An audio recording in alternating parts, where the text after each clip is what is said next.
Thank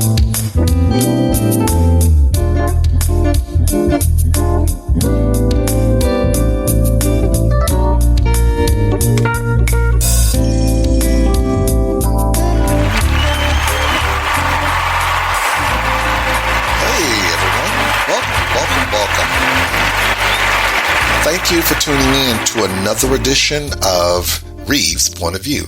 And today is another great day, so I'm glad that you're here with me. So today I want to talk to you about what I call understanding rural America. And I'm going to do so through a way that I call No One Comes to Pine Bluff. And you're probably like, wait a minute, what does that mean? Well, right now you're probably hearing the phrase flyover America, middle America, working class America, and so forth. And usually during these various cycles, the people who tend to get a lot of attention, you hear about rural America. And so what I find fascinating is, and this is just my humble opinion, is that I think sometimes people don't understand what it means to be in rural America. You drive through the area, but it's another thing to grow up in that area and understand. And so I want to share with you kind of my example. Like I have this running thing that I say, no one comes to Pine Bluff. And when you say, what do you mean by Pine Bluff? Pine Bluff, Arkansas, which is my hometown. And at the time, I grew up there in the 70s and the 80s. Graduated from high school, from Pine Bluff High School back in 87. And one of the things that I used to often say is that two things. You're not relevant until you come to Pine Bluff. And number two, no one comes to Pine Bluff. You're like, wait a minute, why are you saying both of those things? Pine Bluff, at the time, population, about 50,000 at the time. It's much smaller now, but back then it was about 55,000 people and so forth like that. And it was amazing because at that time, anything of significance was, you had to travel out of Pine Bluff to go to, meaning we didn't have a mall, so you had to go to the Capitol in Little Rock. We had a small bus station, but if you had to go to a bigger bus station, you had to go to Little Rock.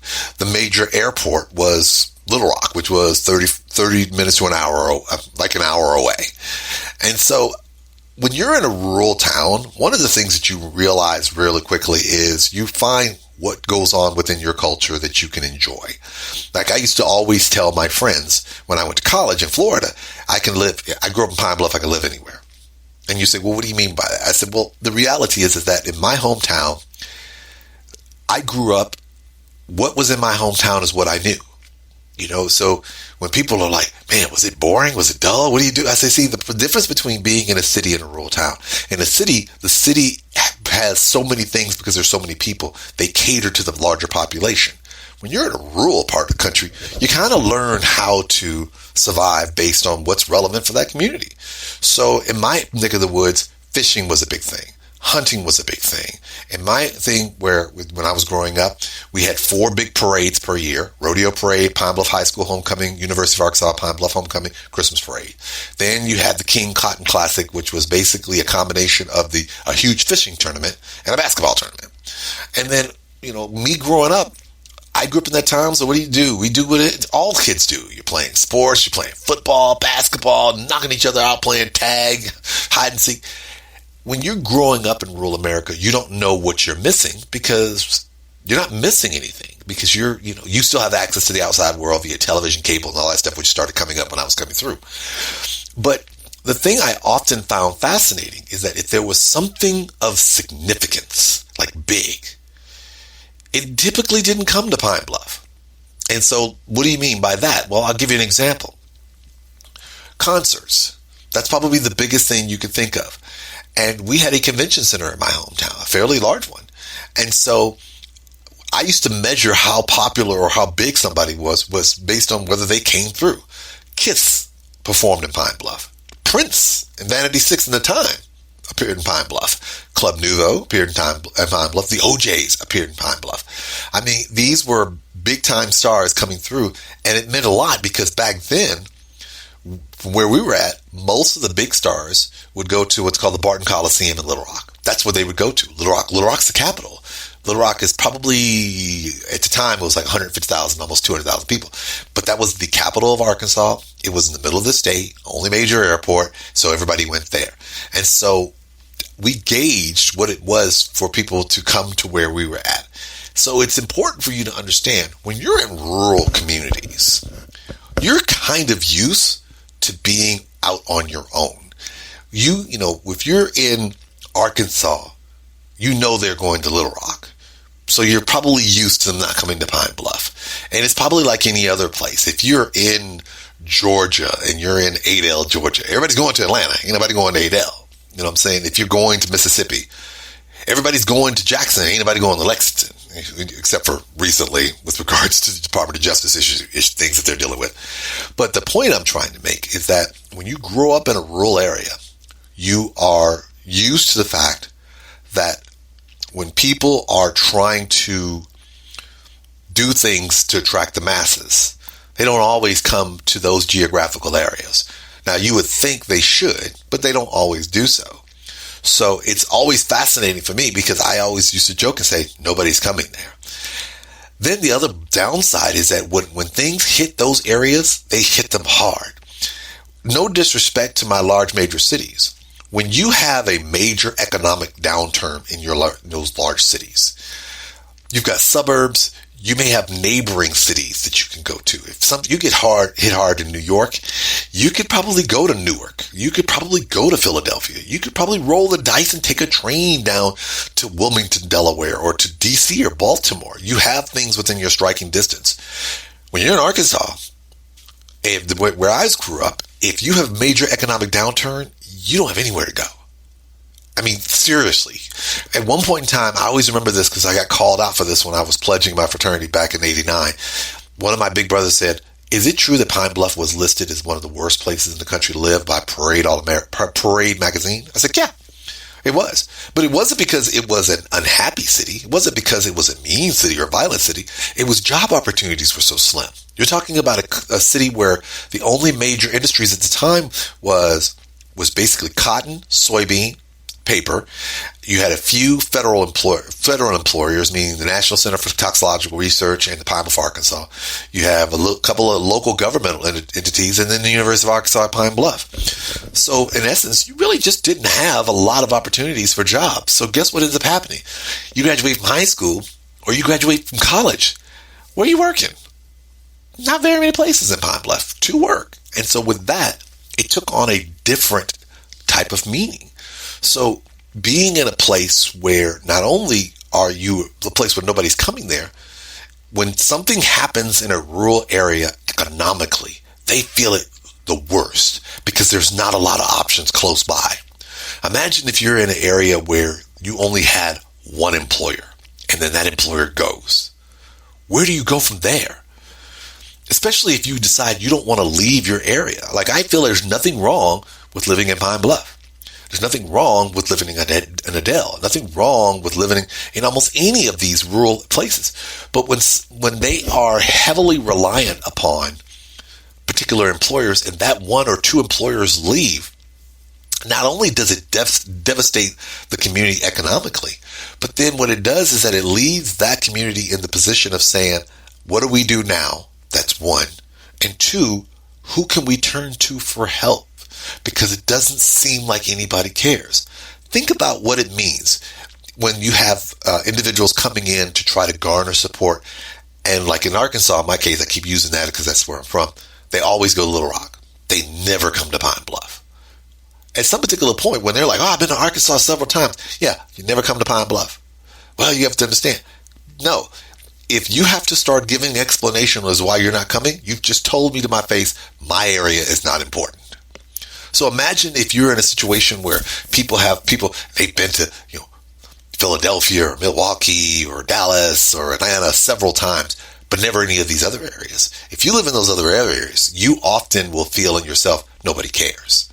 So I joke when I say that nobody's coming to Pine Bluff, not because I'm trying to slam it. It's just that understand when you're dealing with rural communities, anything that hits them hard. And the other thing that you've got to understand is that when it hits them hard, they know it hits everybody hard. They're not sitting here and, that's when I hear, oh, they're coming in and they're taking our jobs. Dude, there's no jobs to be taken. So Either one, there's new jobs that are being created and they're coming and they're taking them and you're applying and they're getting it over you, which I doubt. Or two, those are jobs that you thought you would never have to do again. Let me be clear when I tell you this. When I was working at home during college, before I got my job as a dishwasher working for Chili's, which I enjoyed, I got a job working on a barge lifting 50-pound bags of rice. Let me be clear and let me make it very clear to the people who are listening here. I am bougie and I have no problems being bougie. I wasn't trying to lift 50-pound bags of rice, dog. Them bags heavy, yo. And I was like 140 pounds. What you talking about? That's hard labor. So guess what? If there are people who are doing those jobs, you can't complain if you don't want those jobs. And so again, remember, in rural areas, when the ability to do jobs are already limited as it is and so forth, you now have a choice between either no jobs or jobs you just don't want to do. Because even if you do those jobs are not going to put you in the same position as what you were previously before. Again, all of these points is because I want you to understand that people who are in these areas are just as smart as people in the city. They're not slow country bumpkins who don't know their head from a hole in the ground, eating possum roadkill from the side of the road. They're just as sophisticated as you. Their children are going to school and they're in school, and their schools have AP biology, AP chemistry, AP English. They're getting the same amount of academic excellence as your children in the major cities. The only difference between them is that they're living in communities that oftentimes, I hate when people say, oh, this is the area they forget. I say, no, it's not they forgot. It's just that individuals, in a lot of instances, have made it their focus that those communities, meaning rural, are not the ones where they're trying to actively go to. Now, again, I understand the methodology and the thought process behind going to certain places, especially if you're operating in a particular environment and so forth. But I need you to look at it from the flip side, because again, I know what it's like. And let me also tell you this kind of as a closing point and so forth. The average person who's never been to rural, and let's just be clear about this, suburbs does not count. When people are like, wow, I lived in a rural area. I said, well, you're in a suburb? What do you mean by, if you were within a good 5 to 10 miles of a major metro city, you are not in rural America as far as I'm concerned. I'm sorry. Don't take this the wrong way. People are like, oh, it's rural out there. No, you still have access. I'm sorry. If you live 5 or 10 miles away from Newark, New Jersey, you still can drive and catch a train and get into New York City. You can drive and catch a train to get you into Philly. Yeah, you're within striking distance. You still have access to the New Jersey Transit. You still have access to the PATH trains. You still have access to those things that can get you to places. I'm talking about people who are isolated in communities where it's just them, where they are literally the only things in the area. So when you lose a business, when Walmart comes and they shut down, when McDonald's comes and they shut down, when the major employer that was there shuts down, they have nowhere else to go. When they hear somebody say, we're going to bring those jobs back, they just want someone who's going to care enough about their circumstances to say, either give us some options or give us some help. We can do the work. We just need options. We can do the work. We just need help. We're not telling you to give us handouts. And that's the other thing that gets annoying about people when they say, these rural communities, all they just want handouts. No, that's not true. I said, trust me, when you live in rural America, trust me, the one thing you have no problems with is good old-fashioned hard work. Because guess what? It's hard out here for a player when you're living in these areas. You recognize how to get along and what you need to do in terms of the work that you have to get done. Your families, in these particular communities, families tend to have a closer connection with each other. I'm not trying to say that you don't have that in major cities based on your communities and your neighborhoods and so forth. But when you're in a rural community,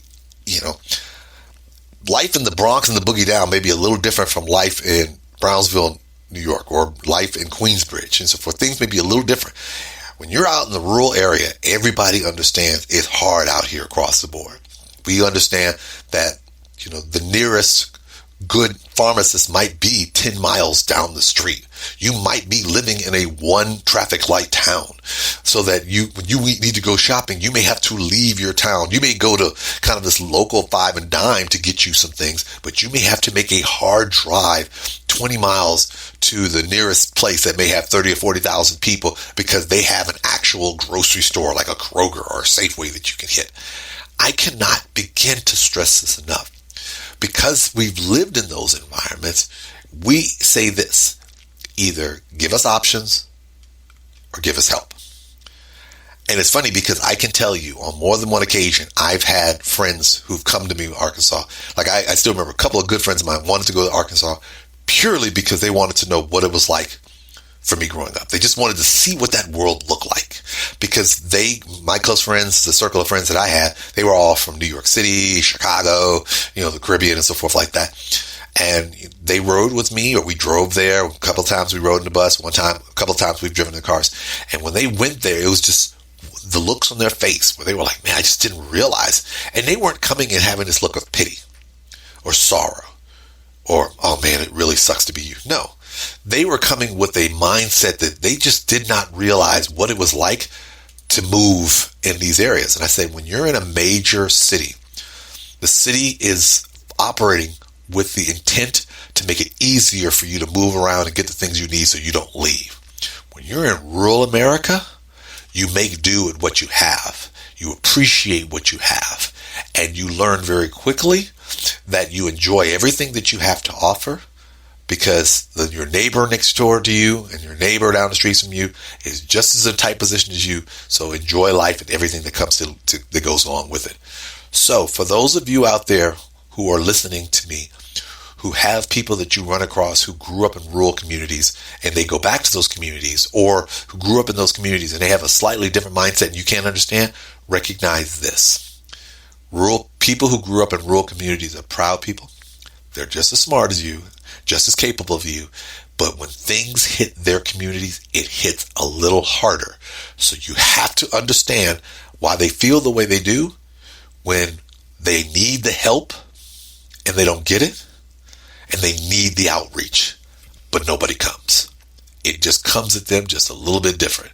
Respect and understand that. So this way, you won't be so quick to write them off as country bumpkins looking for handouts, and realize they're just like you. Just things come at them a little bit different, a little bit harder. All right, everyone. Thank you for tuning in to another edition. As always, you can hit me up at anthonyreeves.com for all of my content. Thank you for tuning in today. And as always, I'm going to end today with my favorite question of the day. Are you ready for the Anthony Reeves experience?